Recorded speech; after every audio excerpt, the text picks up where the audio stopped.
ஆண்டவரும் இரட்சகருமாகிய இயேசு கிறிஸ்துவின் ஒப்பற்ற நாமத்தில் இன்றைய தேவனுடைய வார்த்தைக்கு தேவ பிள்ளைகளாக உங்களை வாழ்த்துகிறேன், வரவேற்கிறேன். யாத்ராகமத்தின் புத்தகம் 13வது அதிகாரம் 17வது 18வது வசனம்.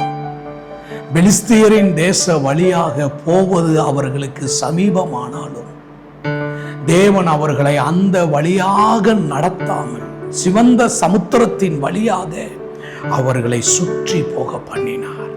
நாம் ஆராதிக்கிற தேவன் சர்வ வல்லமை உள்ள தேவன். அவர் சொல்ல ஆகும், அவர் கட்டளையிட நிற்கும். ஆனால் அப்படிப்பட்ட மகத்துவம் உள்ள தேவன் தம்முடைய ஜனமாகிய இஸ்ரவேலை சமீபமாக போகிற ஒரு வழியை விட்டுவிட்டு வனாந்தர பாதையிலே சிவந்த சமுத்திரத்தின் ஊடாக அவர்களை சுற்றி போக பண்ணுகிறார். ஆண்டவருக்கு ஸ்தோத்திரம். இன்றைக்கு நம்முடைய வாழ்க்கையில் கூட சர்வ வல்லமை உள்ள தேவனை நாம் ஆராதித்து கொண்டிருக்கும் பொழுது சில காரியங்கள், சவால்கள், புடமிடப்படுகிற அனுபவங்கள், சோதிக்கப்படுகிற அனுபவங்கள், அக்கினி சூளையை கடந்து வருகிறது போல, நெருப்பை கடந்து வருகிறது போல, அக்கினியை கடப்பது போல, வெள்ளியை புடமிடுவது போல நம்முடைய வாழ்க்கையில சில பாதைகளின் வழியாக நாம் நடந்து போய் கொண்டிருக்கிறோம். இவைகள் ஏன்? இந்த பாடுகள் ஏன்? இந்த நெருக்கங்கள் ஏன்? இந்த சோதனைகள் ஏன்? இந்த கால தாமதங்கள் ஏன் என்று அநேக நேரம் புலம்புகிறோம். உபாகமத்தின் புத்தகம் 11வது அதிகாரம் 11வது வசனத்திலிருந்து 14வது வசனம் வரைக்கும் வாசித்தால் அங்கே கர்த்தருடைய வாக்குத்தத்தம் பண்ணப்பட்ட தேசத்துக்கு கர்த்தர் தம்முடைய ஜனத்தை கொண்டு போவதாகவும், அவர்கள் கட்டாத வீடிலே குடியிருந்து, வெட்டாத கிணறிலே தண்ணீர் மொண்டு கொண்டு, நாட்டாத மரத்திலிருந்து கனிகளை புசிப்பார்கள் என்று சொல்லப்படுகிறது.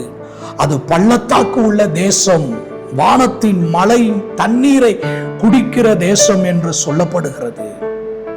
அங்கே சொல்லப்படுகிற வார்த்தைகளில் ஒன்று, நீ அந்த தேசத்தில் குடியிருக்கும் பொழுது, நீ திருப்தி அடைந்திருக்கும் பொழுது, உன் இருதயம் வஞ்சிக்கப்பட்டு வழி விலகி போகாதபடி எச்சரிக்கையாயிரு.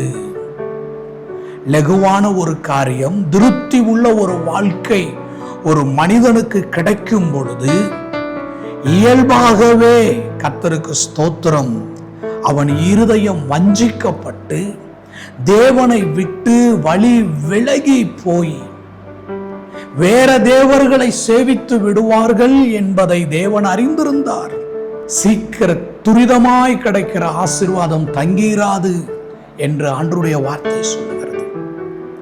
ஆகவே நம்முடைய இருதயம் மனமேட்டிமை அடையாமல், நாம் வஞ்சிக்கப்பட்டு வழி விலகி போகாமல் இருப்பதற்காகவே, நாம் வாழ்வடைந்திருந்தாலும் மனரம்மியமான ஒரு வாழ்க்கை வாழ்கிற ஒரு மனப்பக்குவத்தை தேவன் நமக்கு தருவதற்காகவே நம்முடைய வாழ்க்கையில் சில கடினமான பாதைகளை, வனாந்தரத்தின் பாதைகளை ஆண்டவர் நம்முடைய வாழ்க்கையில அனுமதிக்கிறார்.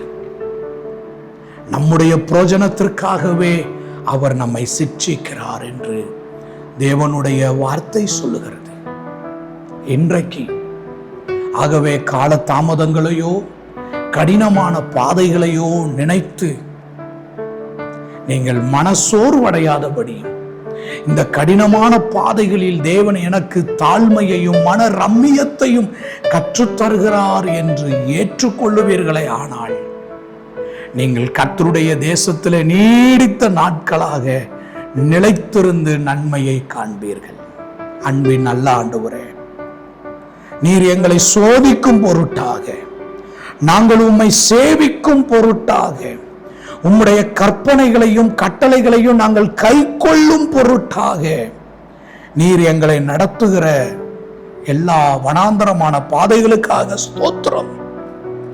நாங்கள் மனரம்மியமாய் இருந்து தேவ கிருபையை பற்றி கொண்டு ஜெயம் கொள்ளுவதற்கு எங்களுக்கு உதவி செய்தருளும்.